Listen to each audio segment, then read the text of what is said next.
Hello, and welcome to this Air National Guard Medical Review Officer podcast update. I'm your host, Colonel Pat O'Brien. Welcome to Episode 5.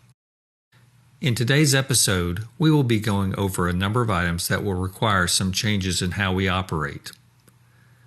The first area to cover concerns a new drug testing portal.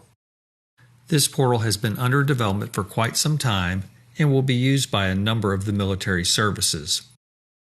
The development of this program was greatly assisted by staff of the Air National Guard Drug Demand Reduction Program. The Air Guard has been the leader in web-based drug testing portal usage. By the time you hear this podcast, the new drug testing portal should be up and running. No need to worry, the current drug testing portal will run side by side with the new one for 90 days. The appearance of the drug testing portal is not much different than what we currently use. What I want you to do is to take a look at this new portal once we send out the link and have you go over any questions with your wing DDRPM. Your role as an MRO is to finalize cases on the drug testing portal. This is to occur once the final MRO review occurs at the end of our process. Please do not submit cases on the drug testing portal with an initial unjustified review. Only finalized cases are to be submitted.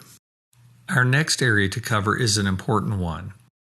There has been a change in Department of Defense instructions concerning the length of time a prescription is considered to have expired. We have utilized a 1-year time frame for PRN or as-needed medications in which we considered them to be valid.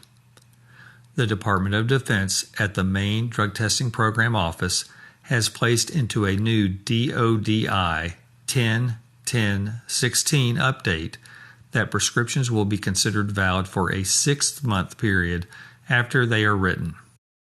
So in addition to the 180-day free pass that all service members get currently, we now have a more restrictive interpretation to use for all prescriptions. Begin using this immediately. Our next area to cover concerns an additional requirement noted in DODI 10-10-16. We have always stated that reviews by us as an MRO are considered delinquent after 90 days. We have had occasion where cases have exceeded 120 days due to various issues with the case. We now have direction that states all cases must be finished before the 90th day. This means we need to endeavor to work to do our initial reviews as expeditiously as possible. This gives the service member's commander time to make the notification and to allow the service member to have their 30-day period for submission of all pertinent medical records and prescriptions. For units that do not have a full-time MRO, it becomes imperative that other arrangements are made so that we do not exceed this maximum 90-day submission requirement under the DODI.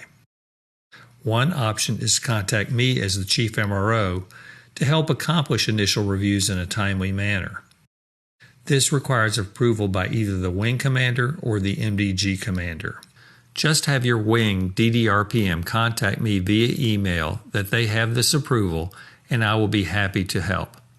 Moving on to another item, I'd like to reiterate one thing from my last podcast. We really want to make sure that all MRO MFRs are saved with a common naming convention. It has become difficult on many occasions to find old MFRs due to how they were filed on base computer systems in either the Wing DDRPM's office or the SJA's office. Some have been named after the service member, the last 4 of their Social Security number, or other unique names given by the MRO or the Wing DDRPM to a case. By switching to this system, it should be much easier to find old files when queries are made.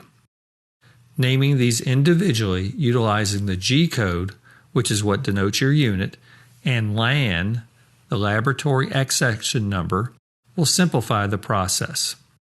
An example is the name MRO space MFR -G479 B200 345 6789. This file name would tell me that the unit is the 134th Air Refueling Wing, my unit, which is G479, and that the lab accession number is B2003456789.